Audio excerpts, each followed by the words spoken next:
Did Muhammad exist? Is a book first published in 2012 by Robert Bruce Spencer, revised and expanded in 2021. He tries to argue that Prophet Muhammad is not a historical but, but a mythical figure. That means that uh, it's an imaginary figure by the promoters of Islam. But Muhammad is not the only person or whose historical existence has been questioned by scholars. Scholars have questioned the historical existence of Abraham and Jesus of Nazareth. For example, why do they question the historical existence of these religious figures? And how do we know that they are not mythical but historical?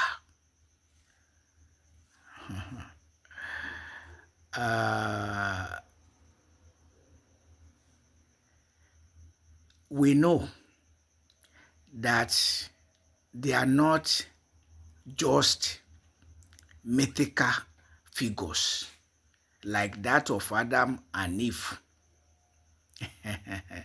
where the author is saying that Adam and Eve were created from clay, when the whole world knows that God is omnipotent, or as the omnipotent being, God does not create something out of something.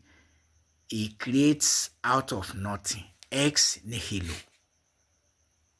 He orders things into existence, and not to be looking for clay, for instance, to mold anything. It is human beings who use clay to mold something. They can mold a human figure, an animal, or any other thing that they want to mold as artists.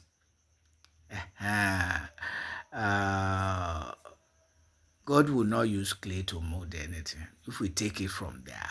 And snake that spoke to Eve, we know that in ancient fables, animals speak to other animals or to human beings.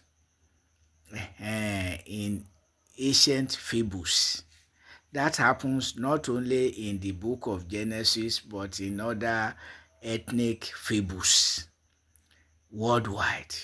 So for all of that, anybody claiming that the author of Genesis was there when God was creating, or that because of the inspiration of the Holy Spirit, the story is therefore true, is too infantile. It's too infantile, childish story. But for Abraham, Jesus of Nazareth, and Prophet Muhammad, how do we know that they are not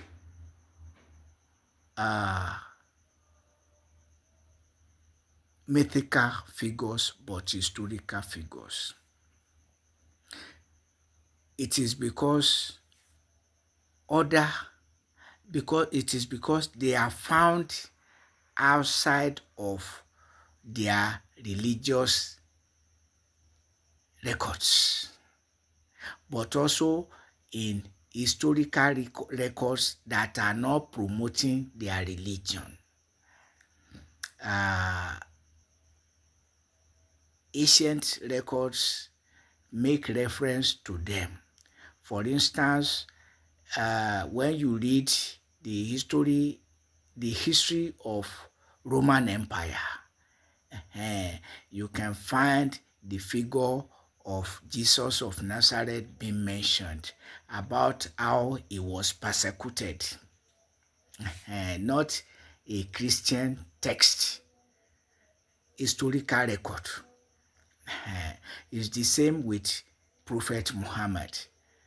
Christians make reference to him as a founder of a religious movement that they encountered. So, for things like that, and it has also been testified that the Medina Constitution, that they see the hand of Prophet Muhammad on it, and also the documentation of the Quran. And so the that is how even Abraham, as a leader of a people, was referred to in ancient documents or in ancient historical records that have nothing to do with Judaism, but record of the times. So when you look into the contemporary historical records of these people, you can see that they are referred, reference is made to them in one way or another. So their historical existence is established. The final question is, why do scholars question their historical existence? The answer is that these religious figures,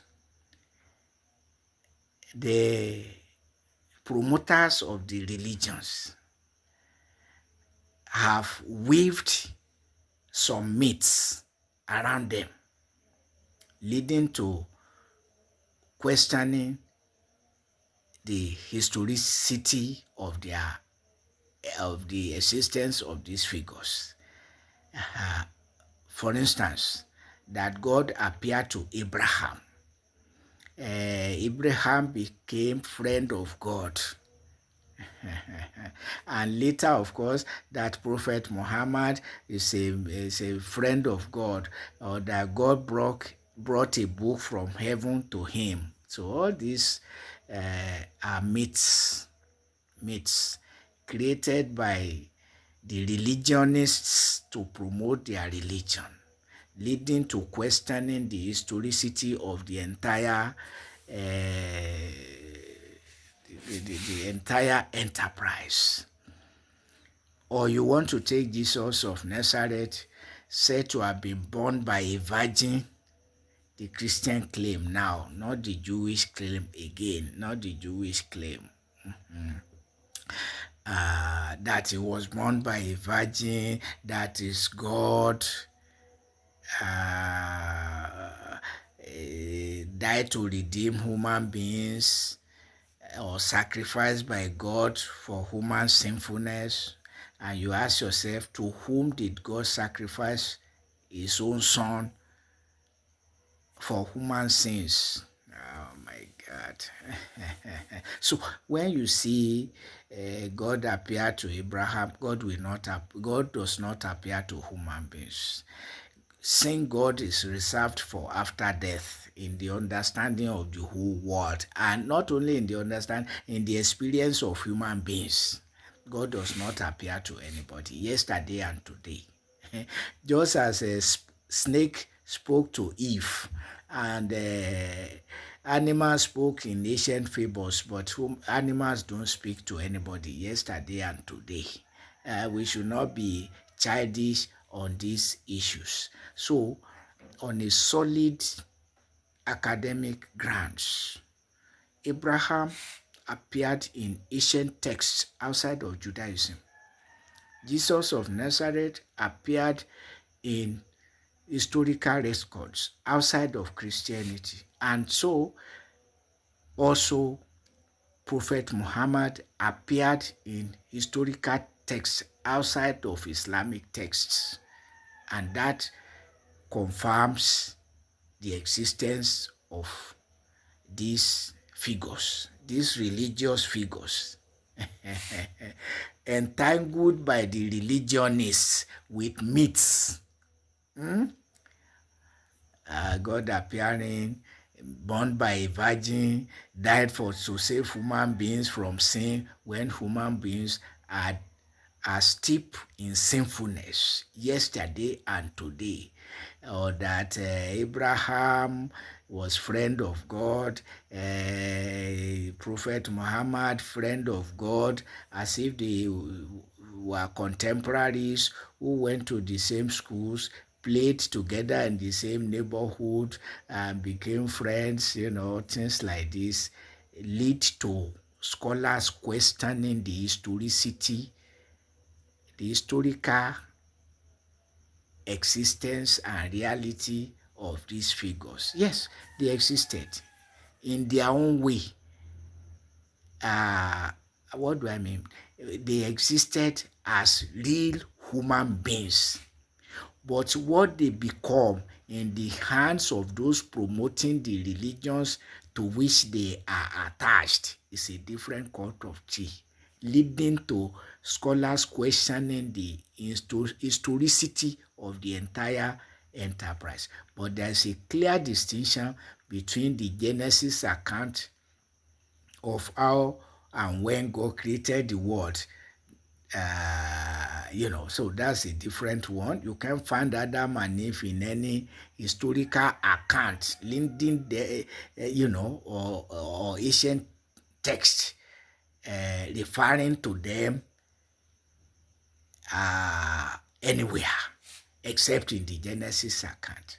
Not even the Jews who have the story refer to Adam and Eve as their own first parents, except Christians and Muslims that borrow the story from the Genesis account of the Jews, which is a myth of creation.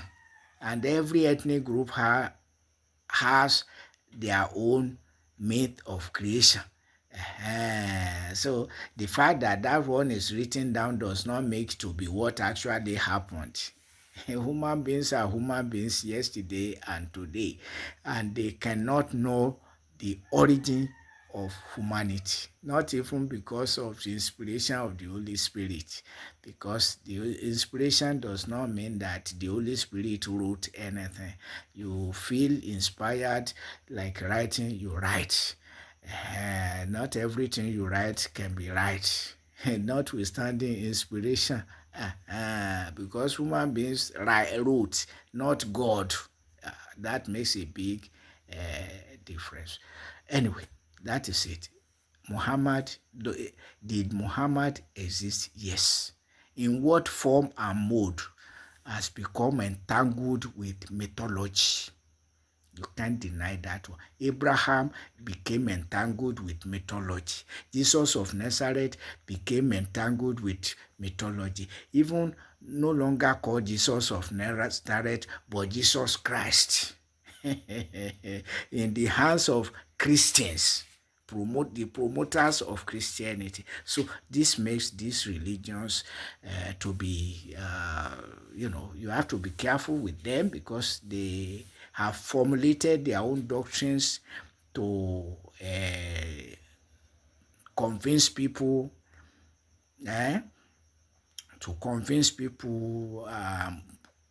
gather people, control people, religio-politically and economically. They are political religions for winning people and controlling people and milking them of their financial resources in synagogue, church, and mosque, and even imposing themselves on societies, such as in Nigeria. If, despite the constitution prohibiting state religion, Muslims insist that Islam must be imposed on it, and Christians say if there whatever you do for Islam, you must do for Christianity. So that is the where we find ourselves, in the hands of these missionary religions, which mission is to take the word from God and control it based on their own whims and caprices. God is looking for only one thing from human beings: love your neighbor.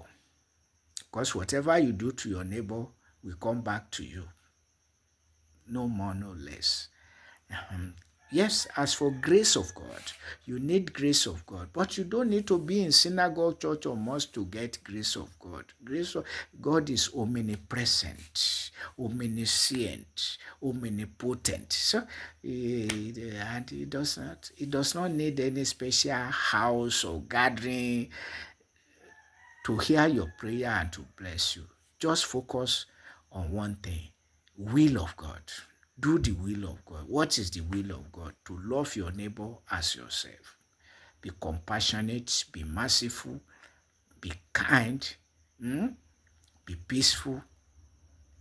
And being peaceful is being civilized. Civilization is art of living together with fellow human beings in peace. Not this modern definition of being Christian or Muslim or being educated in the Western system, which has been aptly described as Boko Haram